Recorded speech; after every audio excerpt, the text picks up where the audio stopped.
காலங்காத்தால இங்க என்ன கூத்து போகடா வெளியா எல்லாம் போகடா பாப்பா ஏண்டா கண்ணு கொஞ்சம் ஓய்வு எடுத்துக்க கூடாது? சரிம்மா ஓய்வு எடுத்துக்கப்பா.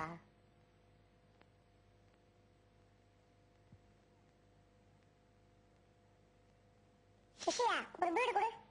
ஏய் சின்ன பசங்க பீடி குடிக்கூடாடா. அண்ணா நான் உன்னை விட 10 வயசு பெரியவன் தெரியுமா? ஒழுங்கா பீடி கொடு. இல்லன்னா விடுவேன். இந்தாங்க அண்ணா இந்தாங்க. Very good.